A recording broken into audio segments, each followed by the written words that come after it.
ಮಹೇಶ್ ಒಂದು ಪ್ರಶ್ನೆ ಏನಂತ ಹೇಳಿದ್ರೆ, ಈ ಇಡೀ ಹೋರಾಟ ಜನ್ಸಿ ಇಲ್ಲಿವರೆಗೂ ಬರಲಿಕ್ಕೆ ಕಾರಣಕರ್ತರಾದವರೇ ಬಹುಶಃ ಧರ್ಮೇಂದ್ರ ಪ್ರಧಾನ್ ಇರಬೇಕು. ತನ್ನ ಇಲಾಖೆನ ತಾನು ಹೊಣೆ ಹೊತ್ಕೊಳ್ದೆ ಒಂಥರ ಹೊಣೆಗೇಡಿಯಾಗಿ ತಿರುಗಾಡಿಕೊಂಡು ಈಗ ಮತ್ತೆ ಎಲ್ಲದಕ್ಕೂ ನರೇಂದ್ರ ಮೋದಿಯವ್ರ ಸಂಬಂಧ ಇಲ್ಲ.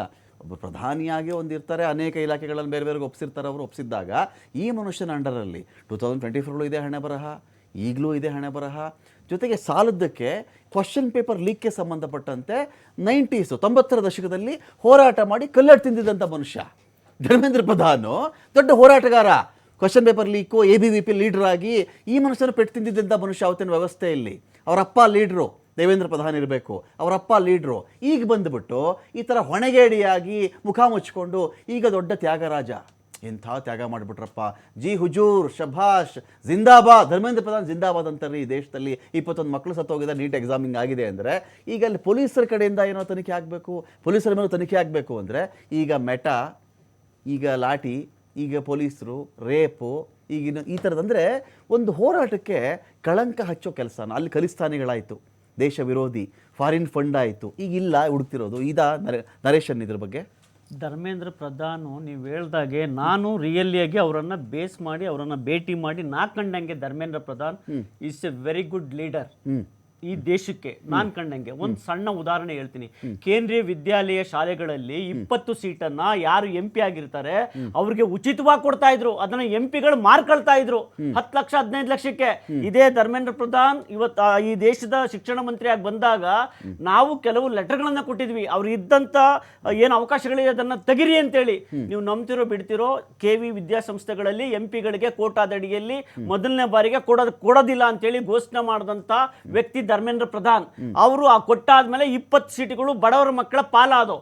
ಆದ್ರೆ ಇವತ್ತು ನಡೆದಂತಹ ನೀಟ್ ಎಕ್ಸಾಮ್ಗೆ ಸಂಬಂಧಪಟ್ಟಂತೆ ಯಾವುದೋ ಒಂದು ಸಂದರ್ಭದಲ್ಲಿ ಎಲ್ಲ ಅಧಿಕಾರಿಗಳನ್ನಾಗ್ಲಿ ಎಲ್ಲ ಇಲಾಖೆಗಳನ್ನಾಗ್ಲಿ ಒಂದು ಇಲಾಖೆಗೆ ಸಂಬಂಧಪಟ್ಟಂತೆ ಇವರು ಬೆಸ್ಟ್ ಮಾಡಬೇಕಾಗಿತ್ತು, ಇಲ್ಲ ಅಂತ ನಾನು ಒಪ್ಕೊಳ್ಳೋದಿಲ್ಲ. ಆದರೆ ಇವತ್ತು ರಾಷ್ಟ್ರದ ರಾಜಕಾರಣದಲ್ಲಿ ನಡೆದಂತ ಘಟನಾವಳಿಗೆ ಸಂಬಂಧಪಟ್ಟಂತೆ ಧರ್ಮೇಂದ್ರ ಪ್ರಧಾನ್ ರವರು ಶಿಕ್ಷಣ ಮಂತ್ರಿಯಿಂದ ಹೋಗಿದ್ದಾರೆ, ಆಚೆ ರಾಜೀನಾಮೆ ಕೊಟ್ಟಿದ್ದಾರೆ. ಅವ್ರು ಹೋದ್ರೂ ಸಹ ನಾವು ಇದ್ರ ಬಗ್ಗೆ ಡಿಸ್ಕಷನ್ ಮಾಡ್ತಾ ಇದೀವಲ್ಲ, ಇಟ್ ಇಸ್ ನಾಟ್ ಗುಡ್ ಅನ್ನೋದು ನನ್ನ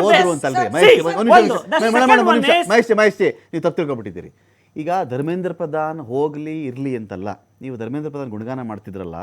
2017 ಧರ್ಮೇಂದ್ರ ಪ್ರಧಾನ್ ಮಗಳು ವಿದೇಶಕ್ಕೆ ಹೋಗ್ತಾರೆ. ಹೌದು, ಒಂದು ಸಿಮ್ ಕಾರ್ಡ್ ಕೊಡಿಸಿದ್ರು. ಸಿಮ್ ಕಾರ್ಡ್ ಯಾರ್ದು ಗೊತ್ತಾ ನಿಮ್ಗೆ? ಅದು ಯಾರು ದುಡ್ಡಲ್ಲಿ ಕೊಡಿಸಿದ್ರು ಅದು ಗೊತ್ತಾ ನಿಮಗೆ? ಪೆಟ್ರೋನೆಟ್ ಅನ್ನೋ ಸಂಸ್ಥೆ ಮೂಲಕವಾಗಿ ಒಂದು ಸಿಮ್ ಕಾರ್ಡ್ ಕೊಡಿಸಿದ್ರು. ಬಿಲ್ ಎಷ್ಟು ಗೊತ್ತಾ? 63,000 ರೂಪಾಯಿ. ಅದ್ರ ಮೇಲೆ ಶರ ಏನು ಬರೆದಿದ್ರು ಗೊತ್ತಾ? ಈ ಥರದ್ದೆಲ್ಲ ಚೆನ್ನಾಗಿರಲ್ಲ ಮುಂದಿನ ದಿನಗಳಲ್ಲಿ ಮಾಡೋದು ಅಂಥೇಳಿ ಕಂಪನಿ ಶರ ಬರೆದಿತ್ತು. ಅಂದರೆ ಧರ್ಮೇಂದ್ರ ಪ್ರಧಾನ್ ಅಂತ ಒಬ್ಬ ಮನುಷ್ಯ ತನ್ನ ಮಗಳಿಗೆ ಸರ್ಕಾರಿ ವೆಚ್ಚದಲ್ಲಿ ಒಂದು ಸಿಮ್ ಕಾರ್ಡ್ ಕೊಡಿಸ್ಬಿಟ್ಟು 61,000 ಬಿಲ್ ಸರ್ಕಾರ ಲೆಕ್ಕಕ್ಕೆ ಸೇರ್ತಾರೆ ಅಂದರೆ ಯಾರು? ಧರ್ಮೇಂದ್ರ ಪ್ರಧಾನ್ ಮಗಳಿಗೂ ಈ ಬಿಲ್ಗೂ ಈ ಸಿಮ್ ಕಾರ್ಡ್ಗೂ ಏನ್ರಿ ಸಂಬಂಧ? ಇಷ್ಟು ಗುಣಗಾನ ಮಾಡಿಬಿಟ್ರ ಧರ್ಮೇಂದ್ರ ಪ್ರಧಾನ್, ಮಹಾನ್ ದೊಡ್ಡ ನಾಯಕ. ಪೆಟ್ರೋನೆಟ್ ಸಂಸ್ಥೆ ಸರ್ಚ್ ಮಾಡಿ, ಯಾರೇ ಸರ್ಚ್ ಮಾಡಿ. ಪೆಟ್ರೋನೆಟ್ ಅಂತ ಸಂಸ್ಥೆ ಸಿಮ್ ಕಾರ್ಡ್ ಯಾರು ಕೊಟ್ಟಿದ್ದು ಧರ್ಮೇಂದ್ರ ಪ್ರಧಾನ್ ಮಗಳಿಗೆ, ಬಿಲ್ ಎಷ್ಟಾಗಿತ್ತು, ಆ ಕಂಪನಿ ಏನ್ ಹೇಳಿತ್ತು ಕೇಳ್ಬಿಟ್ಟು ಮಾತಾಡೋಣ. ನನ್ನ ಪಾಯಿಂಟ್ ಏನು ಗೊತ್ತಾ ಇಲ್ಲಿ? ಧರ್ಮೇಂದ್ರ ಪ್ರಧಾನ್ ಒಳಗಡೆನ ಧರ್ಮೇಂದ್ರ ಪ್ರಧಾನ್ ಎಕ್ಸಿಟ್ ಅದಲ್ಲ ವಿಚಾರ. ನೀವು ವಿಚಂಟಿಂಗ್ ರೀತಿಯಲ್ಲಿ ಇಡೀ ಪ್ರತಿಭಟನೆಯನ್ನ ಕ್ರಿಮಿನಲೈಸ್ ಮಾಡಿಕೊಂಡು ಅದರಲ್ಲಿ ರೇಪಿಸ್ಟ್ಗಳು ಹುಡುಕಾಡಿಕೊಂಡು ಪಾರ್ಲಿಮೆಂಟಲ್ಲಿ ಎಲ್ಲ ಪಾರ್ಟಿದು ಲೆಕ್ಕ ಕೊಡಬಲ್ಲೆ. ಕ್ರಿಮಿನಲ್ ಕೇಸ್ ಇರುವಂತಹ MP ಗಳ ಸಂಖ್ಯೆ. ನರೇಂದ್ರ ಮೋದಿ ಅವರು ಏನು ಹೇಳಿದ್ರು?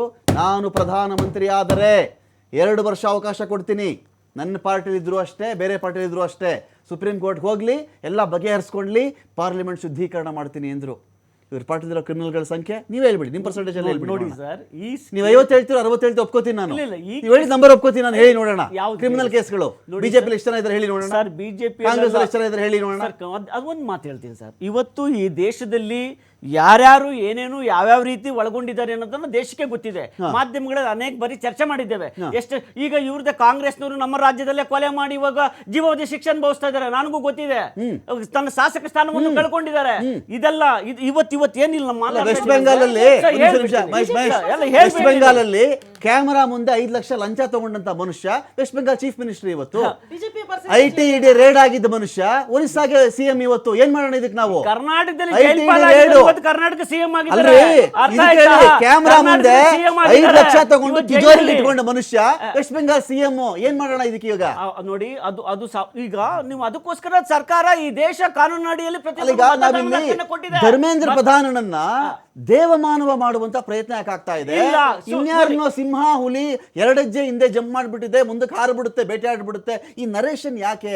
ಈರನ್ ರೇಪಿಸ್ಟ್ ಅಂತಿರೋದು ಯಾಕೆ ನೀವಿಲ್ಲಿ ಸಿಜೆಪಿ ಪ್ರತಿಭಟನಾಕಾರರನ್ನ? ನೋಡಿ ರಮಕಾಂತ್, ನಾವು ಸುಳ್ಳು ಮಾಹಿತಿ ಕೊಡೋದು ಬೇಡ ಸಮಾಜಕ್ಕೆ. ಇಲ್ಲಿ ಏನು ಅಂತ ಹೇಳಿದ್ರೆ, ಈ ವಿಶ್ಲೇಷಕರು ಆಲ್ರೆಡಿ ನನ್ನ ಸ್ನೇಹಿತರಾದಂತ ಬಸವರಾಜ್ ಸರ್ ಹೇಳಿದ್ರು, ಸುಪ್ರೀಂ ಕೋರ್ಟ್ನ ಅಡಿಯಲ್ಲಿ ಈ ಕೇಸನ್ನ ಯಾವ ಒಂದು ವಿಶ್ವಾಸ ಬೇಕು ಅಂತೇಳಿ ಜಂಜಿ ಆಗಿರ್ಬೋದು ಅಥವಾ ಸಿಜೆಪಿ ಪಕ್ಷದ ಲೀಡರ್ಗಳು ತೆಗೆದುಕೊಂಡು ಹೋಗ್ತಾರೆ.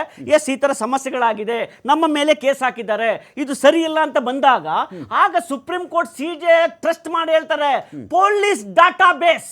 ಇವತ್ತೇನೇ ಆದ್ರೂ ಪೊಲೀಸ್ ಡಾಟಾ ಬೇಸ್ ಬೇಕಾಗುತ್ತೆ. ಮತ್ತೆ ಏನು ಭದ್ರತಾ ಪಡೆಗಳು ಅಲ್ಲಿ ಪಾರ್ಟಿಸಿಪೇಟ್ ಮಾಡಿದ್ದು, ಅವ್ರು ಮಾಡಿದಂತ ಕೆಲಸಗಳ ಬಗ್ಗೆ ನನಗೆ ಕೂಲಂಕುಷವಾಗಿ ಬೇಕು ವಿಡಿಯೋಗಳು ಸಂರಕ್ಷಣೆ ಮಾಡಿ ನೋಡಿ, ಆಗ ಪೊಲೀಸ್ ಡಾಟಾ ಬೇಸ್ ಅನ್ನ ಕೊಟ್ಟಿದೆ. ಪೊಲೀಸ್ ಡಾಟಾ ಬೇಸ್ ಏನ್ ಕೊಟ್ಟಿದೆ ಅಂತ ಹೇಳಿದ್ರೆ 2873 ಜನ ಏನಿದ್ದಾರೆ ಇವ್ರ ಬಗ್ಗೆನೇ police data base supreme court ಕೊಟ್ಟಿದೆ. ಪಿಟಿಐ ವರದಿಯಲ್ಲೂ ಸಹ ಇದೆ.